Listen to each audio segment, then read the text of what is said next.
What happens when the land we live on starts to disappear? As rising sea levels threaten coastal cities, the idea of floating cities is becoming more real than ever. But can these futuristic floating cities really save us from drowning? Let's explore how this bold engineering concept could be the solution to one of the biggest challenges of our time.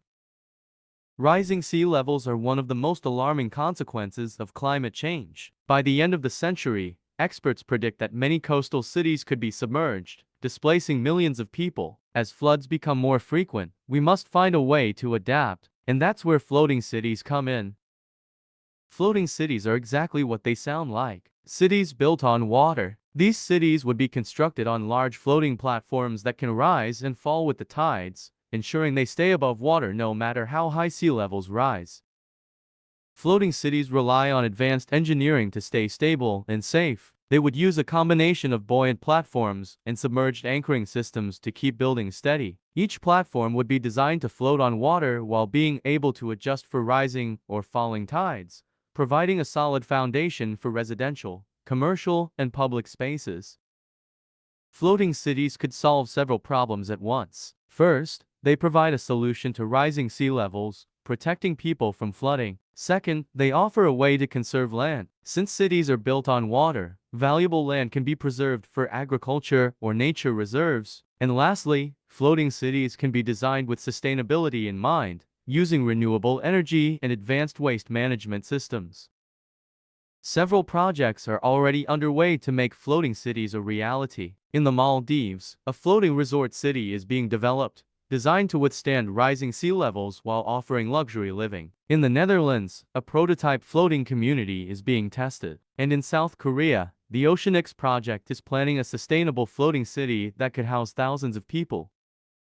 Despite the promise, floating cities face significant challenges. For one, they require enormous investment and advanced technology to build. Securing the necessary permits and infrastructure can be difficult. There are also concerns about the environmental impact of large-scale floating cities on marine ecosystems and how to ensure these cities are safe in extreme weather conditions like storms or tsunamis. One of the most exciting aspects of floating cities is their potential for sustainability. Solar panels, wind turbines, and aquaculture could all be incorporated into the design, allowing these cities to generate their own energy and food. Plus, since they're built on water, there's a possibility for using ocean-based resources like desalination for fresh water. While floating cities are still in the early stages of development, they offer a glimpse into the future of urban living in a world threatened by climate change. As technology advances and more cities face the threat of rising waters, the idea of living on the water might soon become a reality for millions. What do you think? Could floating cities be the answer to rising sea levels, or are they just a pipe dream? Let us know your thoughts in the comments below. Don't forget to like, subscribe, and hit the bell icon to stay updated on more cutting-edge solutions to our urban challenges. Thanks for watching. The concept of floating cities might just be the innovation we need to protect ourselves and future generations from the dangers of climate change. Stay tuned for more exciting stories about the future of urban living and environmental solutions.